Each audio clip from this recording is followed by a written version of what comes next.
Discord members developed the best overpowered tactics for Football Manager 2024. Eva Keen, one of my friends on Discord, sent me this hawkeye tactic that actually dominated Serie A and won the Champions League twice in 5 years. I had to give it a try, but to push the tactics to the limit, I tried it with an English team in the lower leagues, and to make it even more impossible for the tactic to succeed, I picked a team that didn't really have the squad profile to execute the tactic. You see, the tactic requires width, but the team that I'm using in Blitz Spartans are a team that are not really suited to have that many wide players. They have a lot of central players and 3 strikers, to be honest. They also have wing backs that can fly up and down the flanks. And with Blitz Spartans, a team that is predicted to finish in 17th in the league, we're currently sitting in first place. We've played 25 games and we won 16. We already have a goal difference of 42. And if you look at the team stats, we have the most goals in 83. They've already scored 83 goals in December. They have the highest points per game with 2.16 and most possession in the league with 60% possession, and they have the best pass completion, most dribbles as well, and most tackles won. Now, if you want to see how the tactic performed at the end of the season, like and subscribe and comment down below what your favorite team to manage on Football Manager is. So we're here at the end of the season on the 20th of May 2024, and were Blitz Spartans able to maintain their winning habit up until the end of the season, considering that they were not really the best team? Well, from what I'm seeing, they made it to the playoffs and they lost to Buxton 3-1. But if you just dig deeper into the save as to how it went on, if you look at the league table, they were in second place and they had 94 points, and the only team that was above them was Chester. Chester had 98 points, but Blitz Spartans scored the highest amount of goals with goal difference of 66, while Chester only had 45 for goal difference. They were so unlucky. Football Manager does this a lot, so you have to be careful towards the end of the season. An AI team just goes on a ridiculous winning streak, and while your team is going to be there struggling to win games or even score goals. Chester, that actually won the league, we see that they actually beat Blitz Spartans as well. But if we go back to Chester's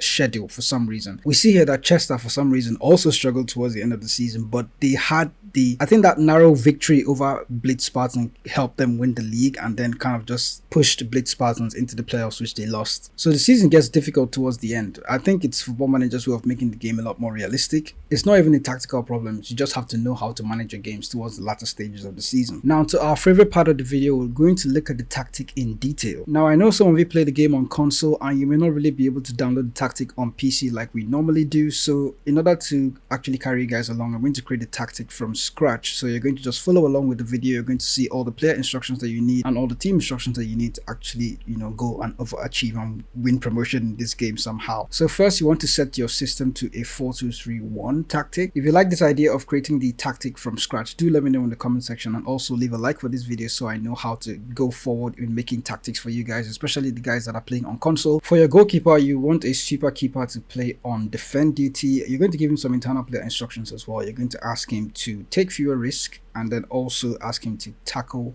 harder.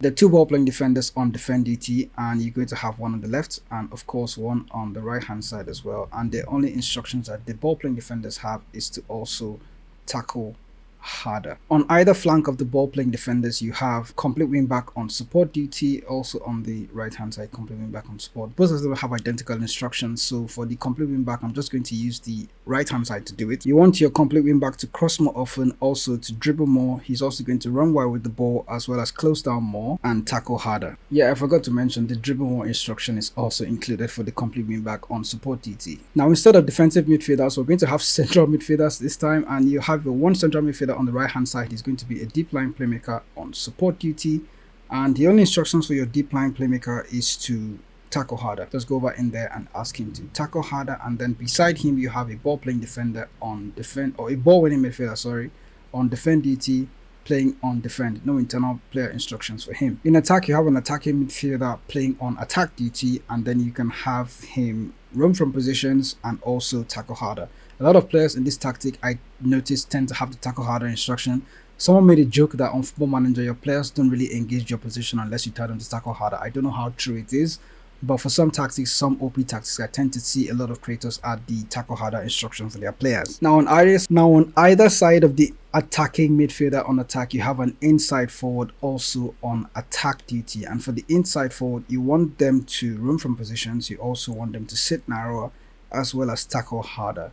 And both inside forwards also have identical instructions. Your striker is an advanced forward, and all you want him to do is to dribble more, shoot more often, and then roam from positions. That's basically everything for the internal player instructions. Now for the team instructions, we'll start with the out of possession instructions. Then for out of possession, you want your team to play with a high defensive line, not much higher, just a high defensive line and a high press. You also want them to press more often. You also prevent the short goalkeeper distribution and ask the team to get stuck in. For in transition instructions, this is a possession based tactic, so the only instruction we're going to need is a counter press and also distribute the ball to the fullbacks, to the centre backs, so the goalkeeper can play the ball out to the centre backs. No need for counter really in this system right now. Now when the team is in possession, you're going to play with shorter passing and slightly lower tempo. You're also going to try to play out of defense like I mentioned. The team is also going to play with low crosses. That sort of works well, especially if you don't have tall players. You also want to walk the ball into the box as well as play expressive, and also for the passing directness, you want a shorter passing and slightly higher tempo. The last but not the least is the team's mentality. That's where you're going to set that to positive, because you want to play possession football and try to move the ball around without being overly attacking and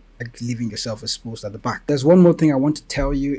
You see, the tactic creator used a top team to actually test out this tactic and had amazing results, but here we decided to test it out with an underdog team in the lower leagues just to verify that the tactic is legit, and we got similar results, if not better, because given the conditions that we tested the tactic with, it probably should have failed, but it did. It actually worked exceptionally well, except towards the last part of the season, right? So if you enjoy Football Manager tactic tests like this, you can go over to the channel and check for more amazing tactics for Football Manager and Football Manager 2024. You also find guides for FM24, opposition instructions, scouting, and lots more that you can enjoy and learn more about Football Manager. So while you're in there, remember to subscribe and come back to the channel to unlock a special video about a hidden Football Manager game breaking tactic. I'll see you next time. Thanks for watching.